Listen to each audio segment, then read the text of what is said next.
While we are watching and waiting for more details to emerge surrounding President Trump's accusations of wiretapping against the Obama administration, one D.C. insider says it definitely happened.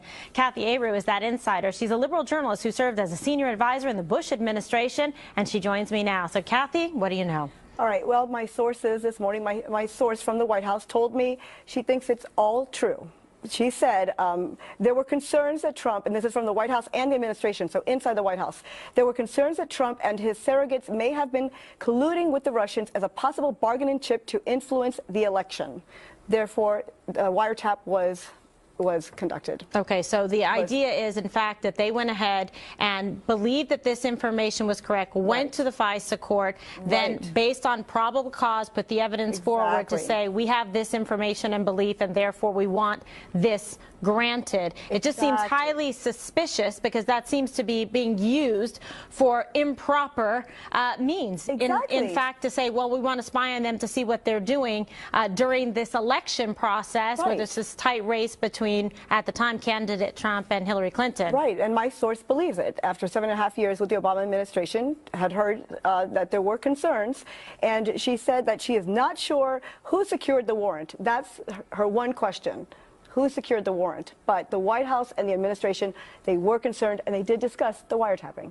Very interesting. We have Geraldo Rivera, who's still here with us on set. Based on what she's saying from those inside sources, does that change some of the opinion that you have on this? It doesn't. Let me just say, for a probable cause in a FISA context is very, very difficult to attain. You really have to have the goods. In this context, in the context of a presidential election, a closely contested election, where these two camps were out to kill each other, imagine the level of probable cause you would need for a judge to issue a warrant. I just think that if this story is true, then there's something very explosive going on. That's why I want the President Trump, to tell us that he misspoke or put it in context. I mean, to talk about Nixon and Watergate and so forth, he really owes us a clarification. My source, direct quote, said the intelligence community did its due diligence given the threat of the Russian influence. So it's merely due diligence by conducting the wiretapping. They had to do it. Something was heard. They did their due diligence. So she is confirming that the White House and the administration was aware of it. Very interesting. So what's going to happen next, Geraldo, after this? We get this information. It sounds like, at least, perhaps we don't know because this is just breaking news tonight and the story is developing, but it sounds like perhaps that this did occur, and then we just have to check into what was the reason behind it. But if they did due diligence and came up with nothing, you know, due diligence doesn't mean they found something. Due diligence means it was incumbent on them to do the investigation. Could they have done the investigation and found zero? That's what the president said in one of these tweets, that they looked into us, they did these dirty tricks and found nothing. If that's the case, then that's what the president can tell us tomorrow. They did it, they came all over me, they were crawling all over me, they had all these people, and they found nothing. Let us know. Well, right, because also then you think about the stories that have been developing and happening in the news, the allegations against General Mike Flynn, now the allegations against Jeff Sessions, all of these things, it seems, are following the same narrative of pushing the Russian story and trying to tie in President Trump and, at the time, his campaign and election with them. Because you even saw that in the WikiLeaks emails with Podesta. There was allegations and some of the statements about the Russians and tying the Russians in. So that's what I think is very interesting. We don't know who secured the warrant. That's what's interesting. My source doesn't know. We don't know who secured the warrant. You mean who, which person? Yeah. Did the president know?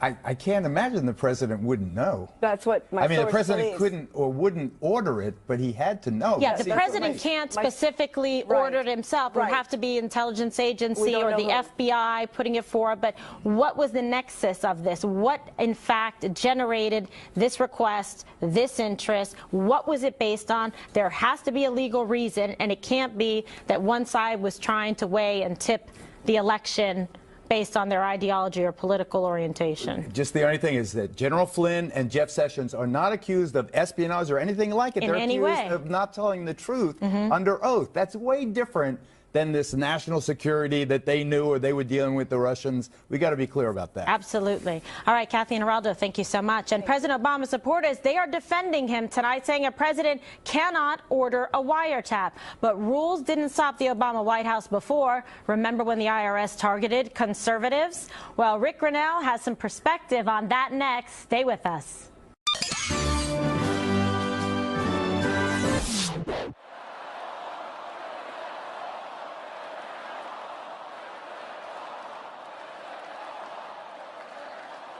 Well, President Donald Trump claims his White House predecessor, Barack Obama, wiretapped his offices in New York prior to the election last November. Trump posted a series of tweets decrying the alleged surveillance as, quote, McCarthyism.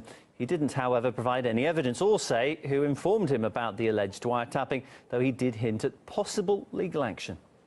Barack Obama's spokesman responded to Trump's accusations, saying, this is a direct quote, neither President Obama nor any White House official ever ordered surveillance on any U.S. citizen.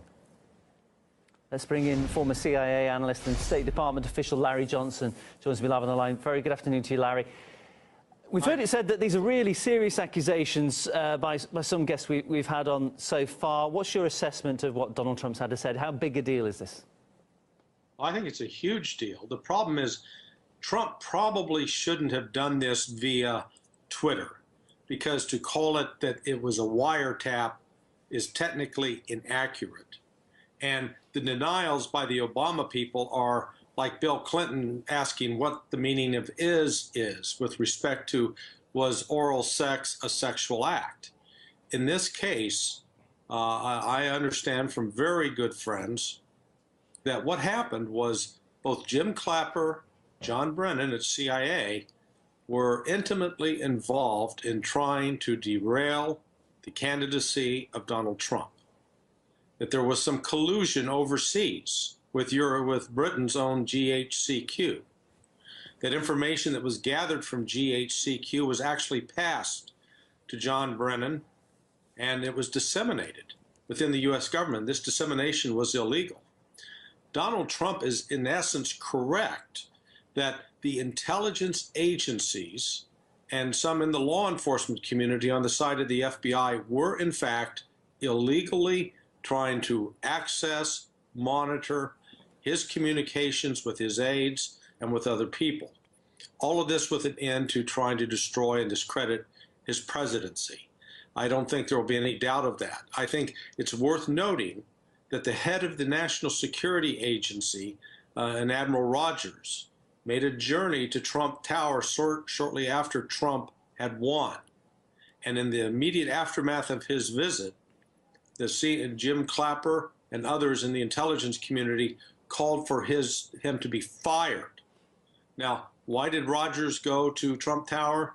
My understanding is, let's call it, it was to cover himself, because he was aware that the NSA the authorities had been misused and abused with respect to Donald Trump. So I think Trump's decision to go out this morning and tweet this was fully intended to send a notice and send word that I don't think he's doing this without evidence. He does have evidence. I think it was just inartfully expressed in the tweet. You would think that if he's going to make such a serious accusation, do it so publicly, like you said, there would have to be evidence. Do you think we've not seen a lot of evidence in any of this whole Trump-Russia debacle. Do you think we will see any firm evidence in this case? Well, there is no evidence on the side of Russia meddling in the U.S. election.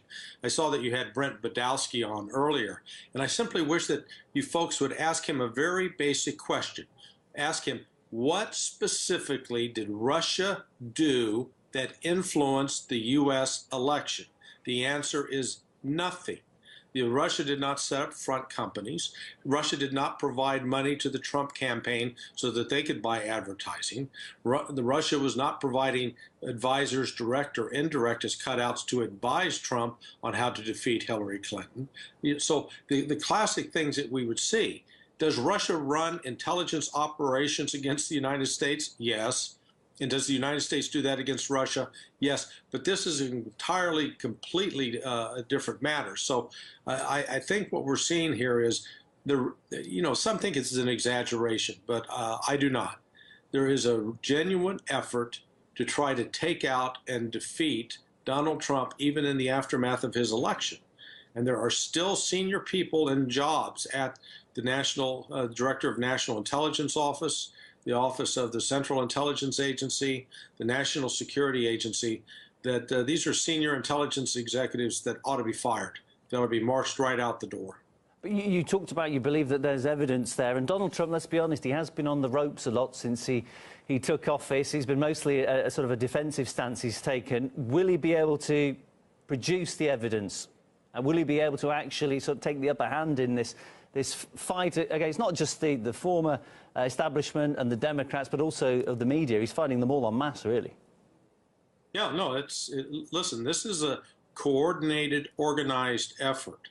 The Obama, let's call them the Obama remnants, were really shocked that Trump won. So they had no clue coming down the road that he was going to win. Once he won, they genuinely thought that they could do things and plant information in the press that would put so much pressure on him that he would not be able to take the oath of office. And those efforts backfired. That was one of the reasons the so-called dossier on Trump's alleged misbehaviors in Russia was leaked. All of this was part of a coordinated, planned campaign by people that are linked to Barack Obama. Now, did Barack Obama pick up the telephone and tell Jim Clapper or John Brennan to do X, Y, and Z? No, I don't think that's the case. My understanding, though, is Obama did give the green light when he was briefed on information that had come from British GHQC to U.S. intelligence officials, that he gave the green light to go ahead and try to start distributing and using that in an improper way.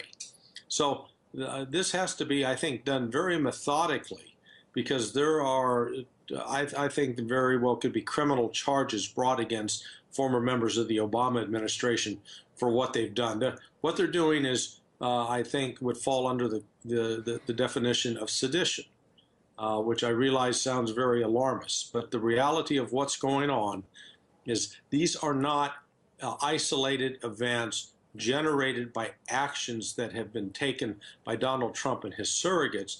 These are actions that are being generated by opponents of Donald Trump trying to force actions out of the Trump team.